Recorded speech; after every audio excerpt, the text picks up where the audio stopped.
1 2 3 start.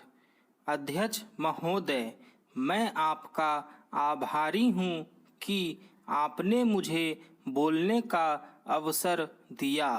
इस देश के वर्तमान भारी संकट के समय में और विशेष रूप से उस समय जबकि हम लड़ाई से अभी निवृत्त हुए हैं और आकाश में लड़ाई के बादल दूसरी तरफ से आने शुरू हुए हैं, हमारे वित्त मंत्री ने जो बजट पेश किया है वे इसके लिए बधाई के पात्र हैं।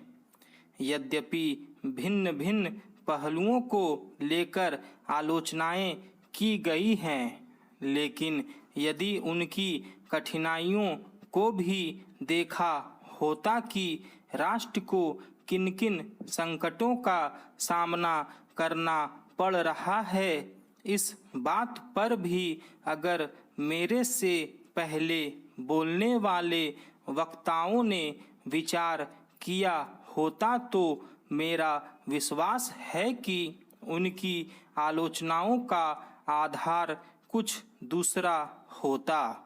उन्होंने ऐसे कठिन अवसर पर यह एक संतुलित बजट पेश किया है, उसके लिए मैं उन्हें बार बार बधाई देता हूँ।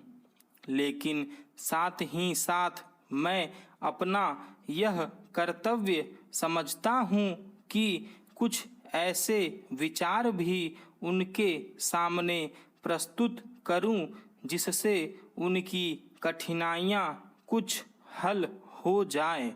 उदाहरण के रूप में विगत 2 वर्षों में लेखा जोखा कमेटी में बैठने के समय मुझे ऐसा अनुभव हुआ है कि इस देश में 2-3 इस प्रकार की त्रुटियां मौजूद हैं जिनको दूर करने के लिए, जिनकी जांच करने के लिए यदि कोई एक कमेटी या आयोग बिठा दिया जाए तो राष्ट्र को, राष्ट्र की सरकार को, राष्ट्र के विकास कार्यों को और राष्ट्र की रक्षा व्यवस्था के लिए करोड़ों नहीं अरबों की व्यवस्था फौरन हो सकती है। केवल शासन को जागरूक होकर कुछ कदम उठाने की आवश्यकता है। अभी कुछ छिपे हुए धन का जिक्र किया गया। सरकार ने भी समय समय पर ऐसा आभास दिया है कि इस देश में लगभग 30,000 करोड़ रुपये का छिपा धन मौजूद है।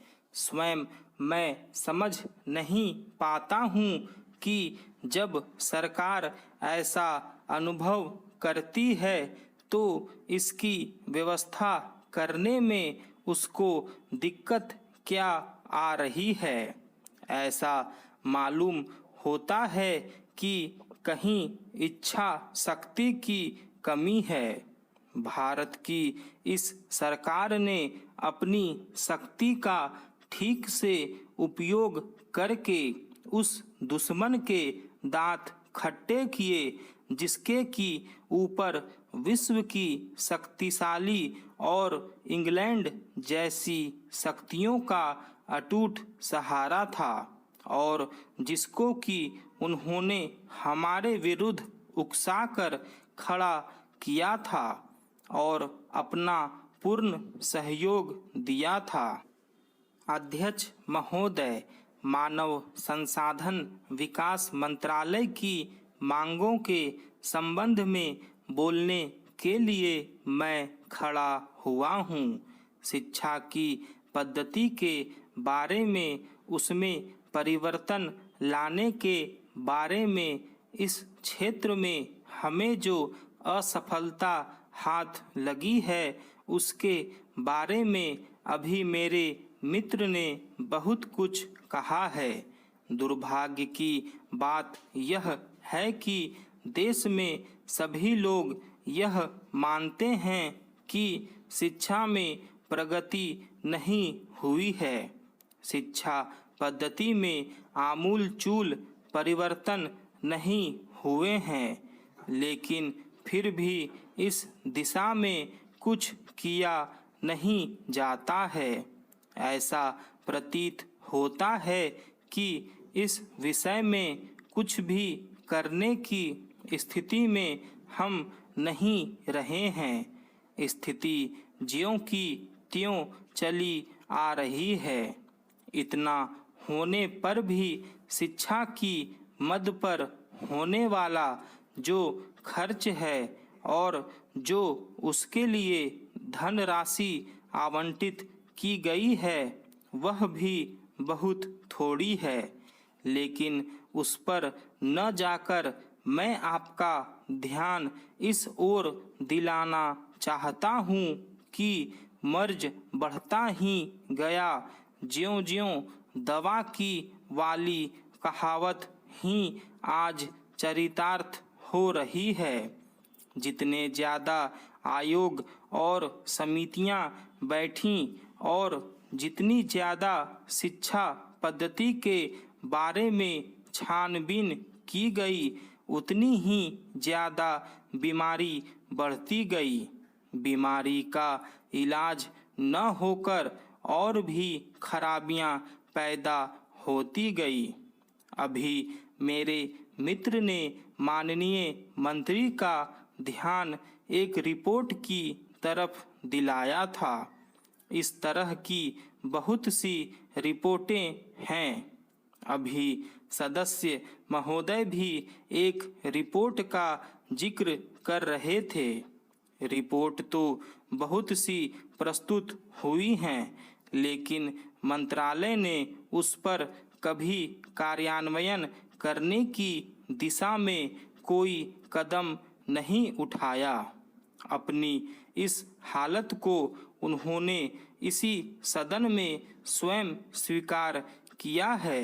अपनी व्यवस्था को उन्होंने स्वयं यहाँ प्रकट किया है।